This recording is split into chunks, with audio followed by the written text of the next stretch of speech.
Good evening, Brian. With the stroke of a pen, another big break from the Bush era. Democrats in Congress have been trying to get this equal pay law through for nearly 2 years. Today it became a reality. I signed this bill for my daughters and all those who will come after us, because I want them to grow up in a nation that values their contributions, where there are no limits to their dreams. Lilly Ledbetter's journey to the White House began more than a decade ago in Alabama. She worked 19 years as a supervisor at a Goodyear tire plant. But at the end of her career, says she discovered she was paid far less than men doing the same job. I just could not believe that they would separate the female pay so far down the line away from my male peer. Ledbetter sued, but the U.S. Supreme Court threw out her case, saying she filed her lawsuit too late. That led Congress to act, passing a law that says the 180-day time period employees have to file a claim starts ticking every time they get a paycheck, not when the employer first sets their pay, giving them plenty of time to sue. Obama and Clinton are an effective team in dealing with the historic events unfolding overseas.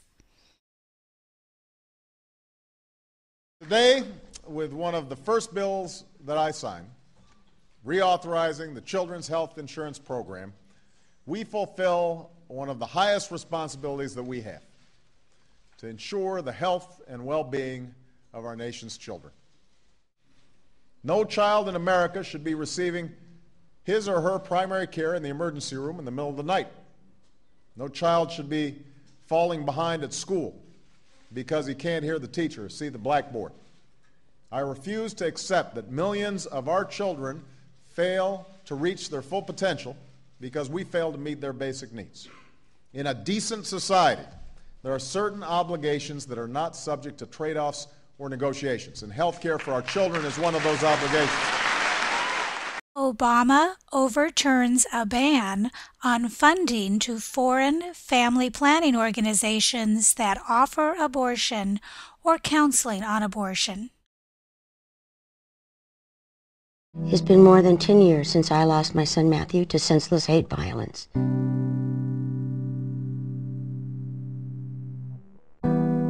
Since then, thousands of others have been attacked simply because of who they are.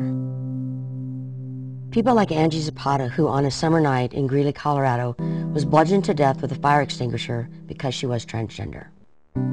Or Billy Ray Johnson, a mentally disabled man from Texas, who was taken to a party, ridiculed, knocked unconscious, and then dumped by the side of the road. Or Luis Ramirez. He was walking home to his family in Shenandoah, Pennsylvania, when a group of young men yelling racial and ethnic epithets beat him to death. Or men like Sean Kennedy and Ryan Skipper, who, like my son, were murdered because they were gay. 10 years of calls for the federal government to take action. 10 years of waiting. Tens of thousands more victims. No mother should have to go through what I have. After more than a decade of opposition and delay, we've passed inclusive hate crimes legislation to help protect our citizens from violence based on what they look like, who they love, how they pray, or who they are. I promised Judy Shepard when she saw me in the Oval Office that this day would come, and I'm glad that she and her husband Dennis could join us for this event. What Sonia will bring to the court, then, is not only the knowledge and experience acquired over a course of a brilliant legal career, but the wisdom accumulated from an inspiring life's journey. Sotomayor grew up in a Bronx housing project after her parents moved from Puerto Rico. She graduated from Princeton University and Yale Law School and has served 17 years on the bench. Sotomayor called her nomination the most humbling honor of her life. I am an ordinary person who has been blessed with extraordinary opportunities and experiences. Obama's appointment of Kagan brings 3 women to the Supreme Court bench, a historic number.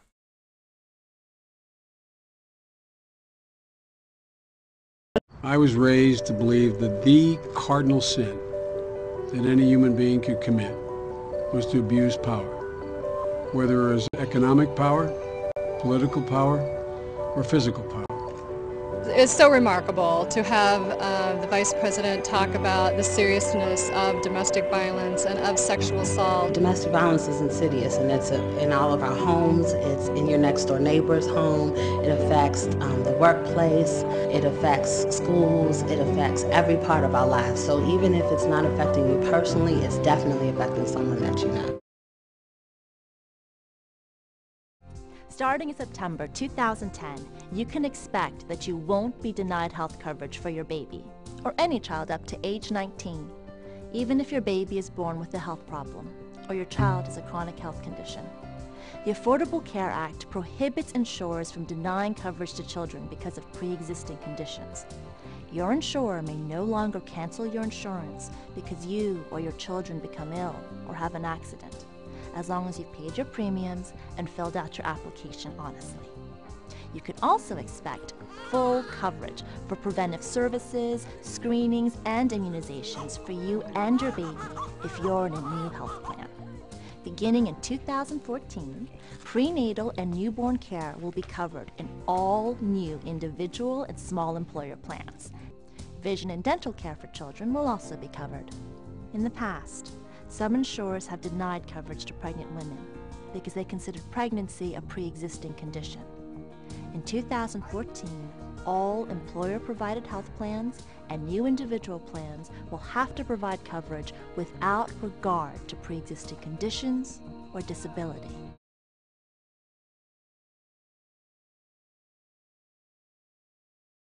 The president's order will pave the way for gays and lesbians to make medical decisions involving their partners. And last night, the president phoned the woman whose case triggered him to take the action.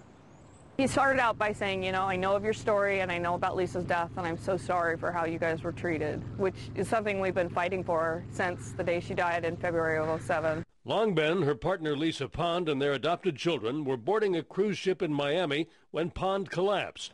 Officials at Ryder Trauma Center at Jackson Memorial Hospital wouldn't allow Long Ben to see her partner of 17 years.